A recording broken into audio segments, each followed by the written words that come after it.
This is the depressing love life of Doctor Heinz Doofenshmirtz. Let's hop in the time machine, Inator, and let's revisit Doof's ex-girlfriends, wives, and love interests. He's actually charmed way more girls than you would expect, yet most of them were far more superficial, delusional, or sociopathic than you would imagine.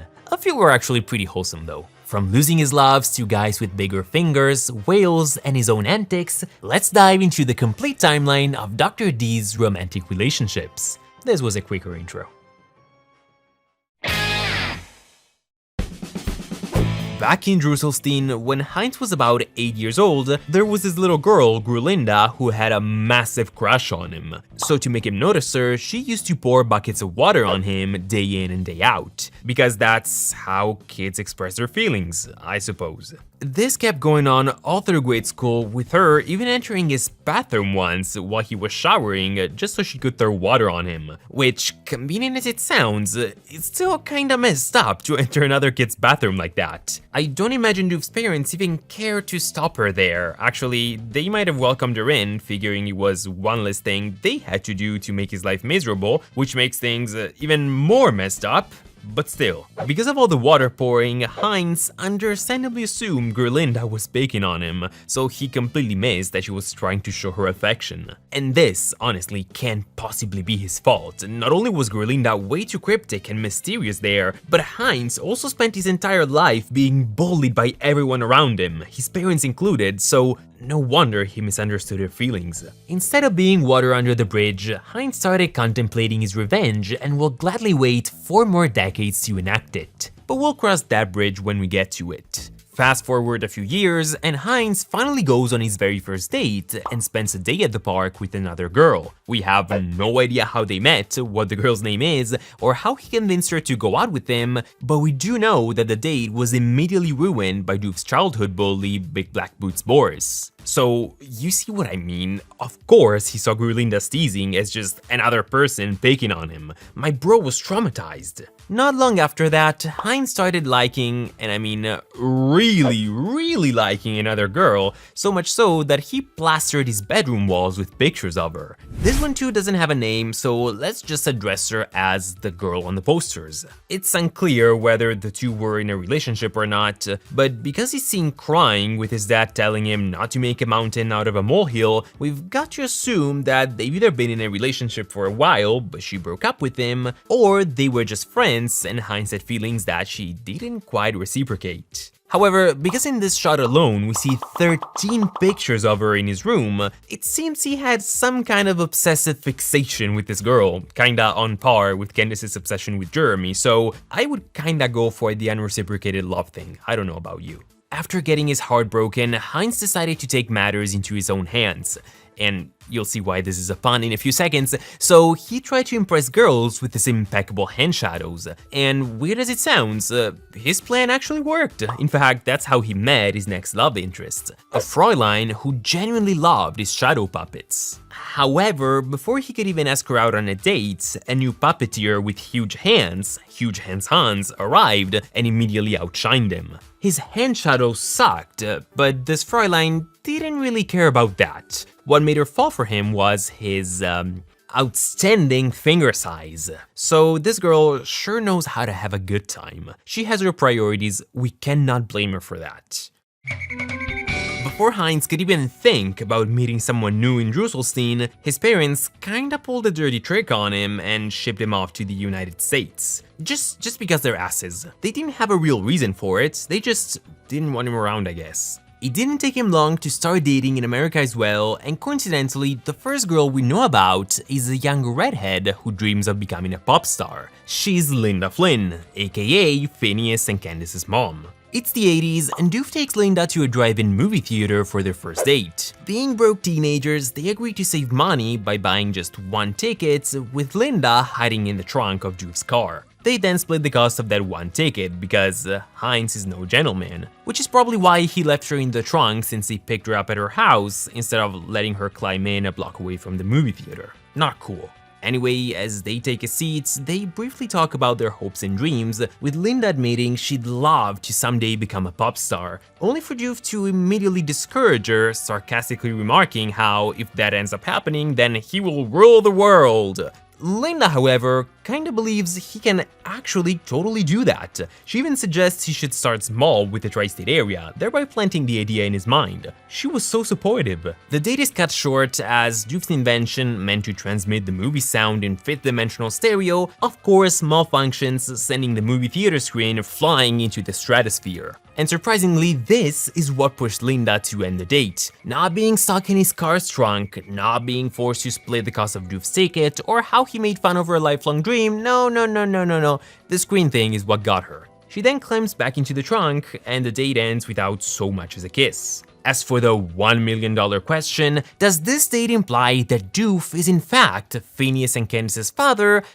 I already made 2 videos about this, I won't repeat myself again. Years later, in community college, Heinz finally meets the love of his life. Or rather, the woman who stayed with him the longest and who doesn't currently wish for his demise.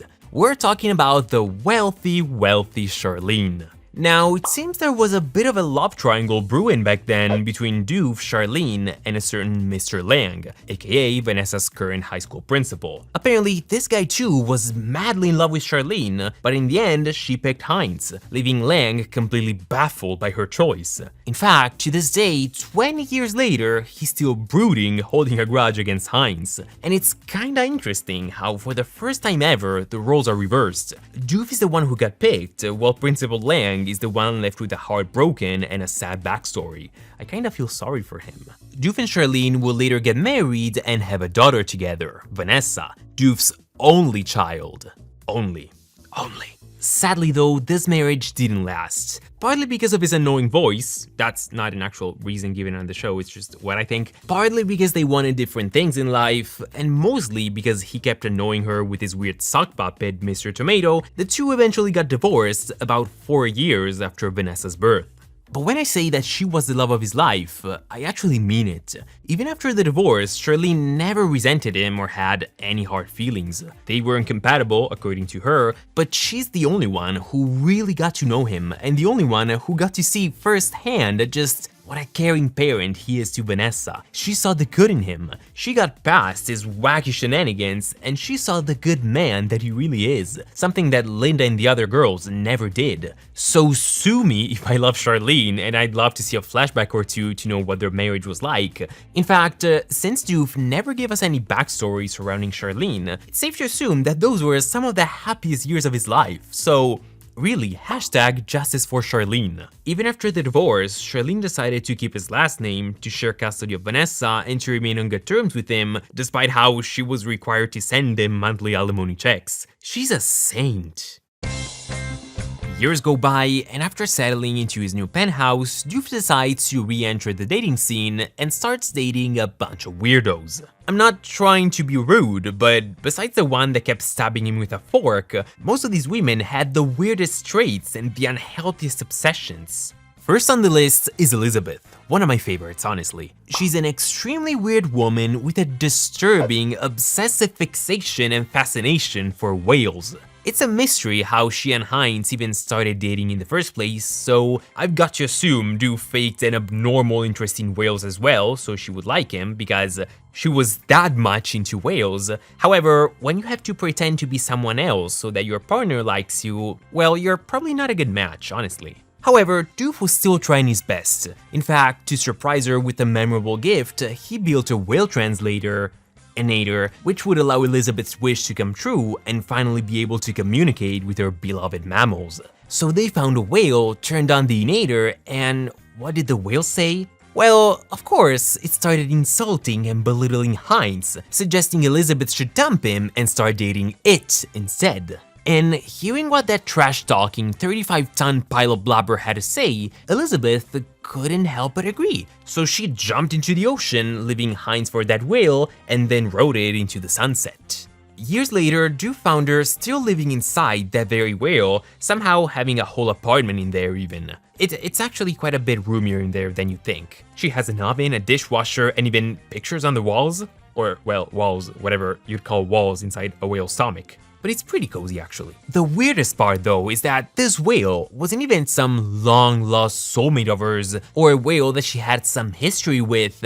No, it was just a random one. A whale she never saw before, yet as soon as he started mocking Heinz, she instantly realized, yeah, this is the right one. Let's run away and start a new life together. Like, what? That's like the rudest whale I've ever seen. The only thing he did was roast Heinz. He didn't even say anything romantic that would make Elizabeth fall in love with it.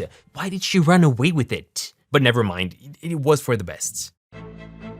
After his short-lived romance with Elizabeth, Dr. D needed a bit of a break, and I kinda get it, so he didn't start dating again until years later during Phineas and Ferb's excruciatingly long summer. In the episode Get That Bigfoot Out of My Face, he mentioned meeting a woman on a dating site, and after texting for a while, they finally decided to meet up in person. However, when his online date arrived, and she too doesn't really have a name, that's a recurring thing with his love interest, so let's just call her his online date or the Bigfoot date. She just didn't pay Heinz the tiniest bit of attention all night long. From the moment she stepped in, she couldn't help but hug and cuddle Perry, who was pretending to be Doof's pet. She didn't touch her dinner and just kept showering Perry with love while calling Doof needy and definitely not as cute as the platypus. You know, some people say we look alike. Yeah, I don't think so. Not at all. No, not at all. After failing to win her attention, Heinz steps out on the balcony complaining that he always gets the crazies,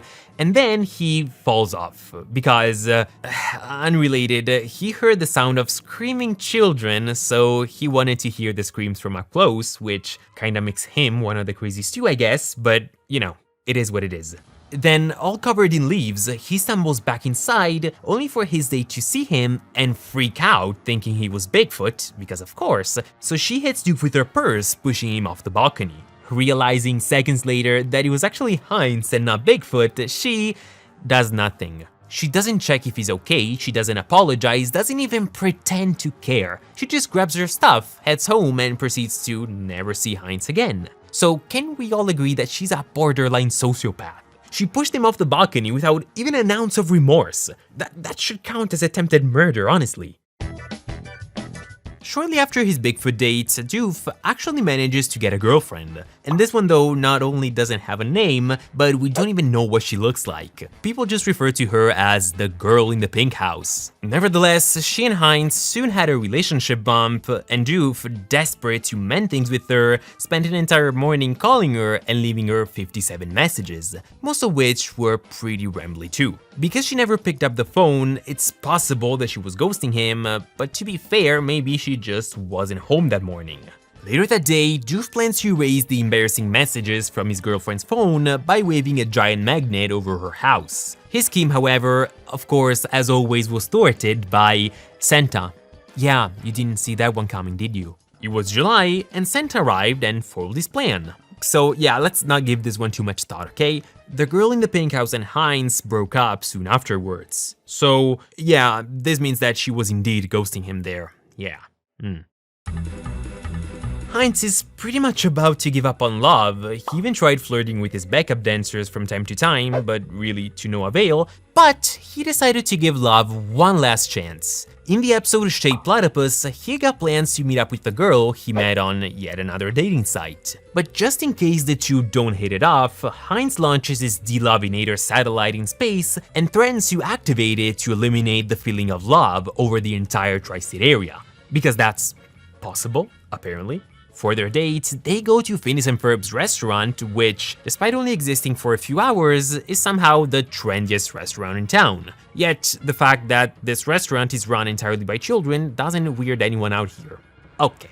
She's initially kinda skeptical about Heinz, since she generally prefers tall, blonde men, but she surprisingly finds his lab coat and windblown style very attractive. However, what they actually end up bonding over is their shared passion for evil, which, in Phineas and Ferb's universe, is an interest like any other. Some are into sports, others into gardening, and a significant amount of people in the tri-state area loves evil. In fact, they even just so happen to have matching evil tattoos. And their fascination for evil, honestly, is way healthier than Elizabeth's love for whales. I'm just saying.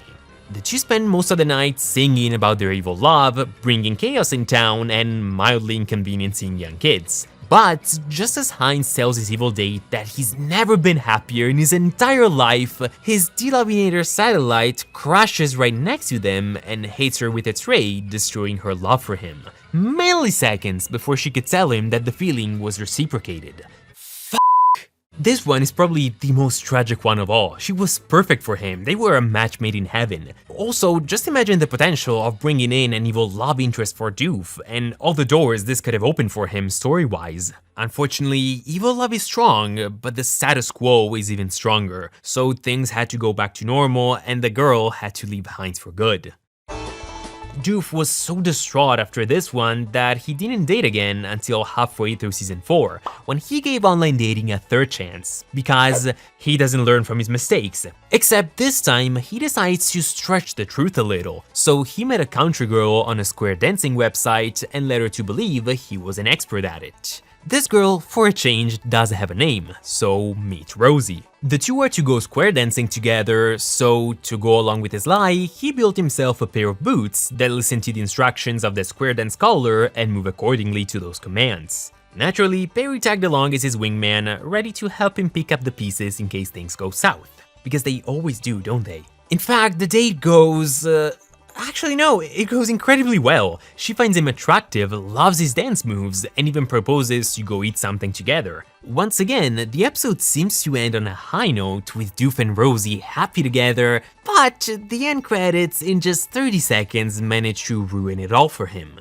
As the two walk near two guys in their boombox playing a hip-hop song, the boots pick up the lyrics of the song and Doof starts dancing accordingly. And although Rosie doesn't really suspect it's the boots that make him dance, she raises an unfairly fair point.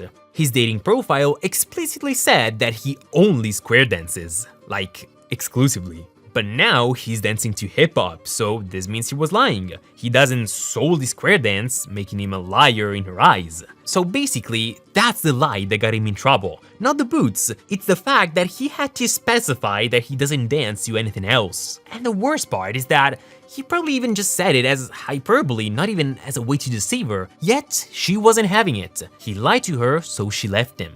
Now, some people call Rosie narrow-minded because it seems she only dates and accepts people who share her same interests, but honestly, it seems like her problem there was his lying to her. She did say that she could never date anyone who stretches the truth on the internet, not that she could never date someone who likes other types of dancing. So, I don't know, I'm just defending her. Still, to be fair, that shouldn't count as a lie to begin with, it's more like a technicality.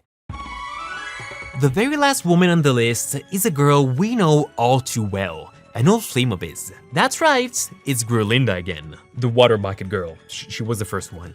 She's back, and she's now famous, apparently. Plus, by some wonderful twist of fate, she's just moved to Danville. And that's a huge coincidence. All the way from Drusselstein, she decided to move exactly to Danville, where Heinz lives. There's an entire country, 50 states, she had to pick Danville. But honestly, compared to Santa randomly foiling his scheme mid-July, this one still seems easier to believe.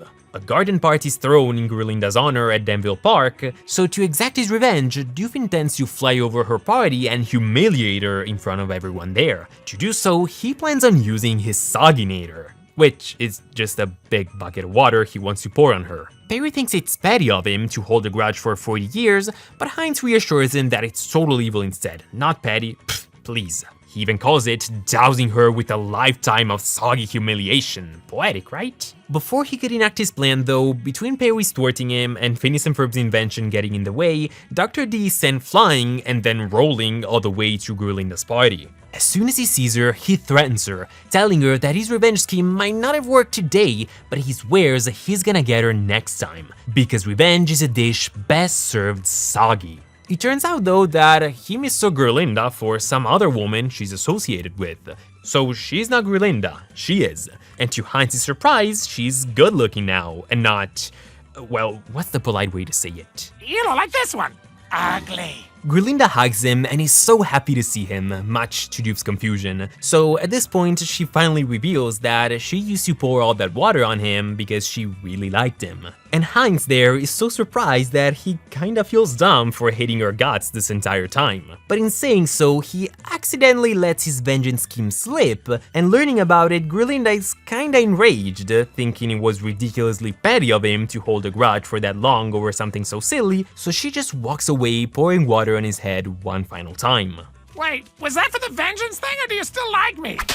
Yeah, it was for the vengeance thing. I know that she didn't mean to pick on him, and in hindsight, Doof probably shouldn't have tried to humiliate her in front of the whole town as payback for something she did 4 decades ago, but playing the victim here without taking accountability for her actions. No, she's in the wrong, you're in the wrong, Grulinda. Heinz too probably should have apologized for the whole humiliation thing, but it should have been at least mutual. She's making it seem like he's insane. He thought you were tormenting him, give him a break. Still, part of me is still hoping we might see this woman again in the future.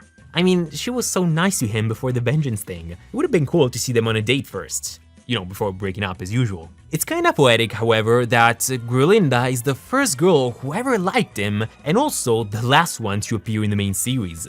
Of course, now with the revival, this will probably change, but it's still pretty cool. So now, let me know who's your favorite out of all these girls, or even better, if you want to rank them in the comments below. I know that many of you are probably gonna say that the evil girlfriend is your favorite for obvious reasons, but I honestly think the others are pretty great as well. Of course, Charlene is amazing, she's probably my favorite, and Elizabeth and Grulinda too. They might not be great matches for Doof, but they're pretty great characters in general. With that being said though, I thank you all so much for watching, and I'll see you guys next time. Ciao!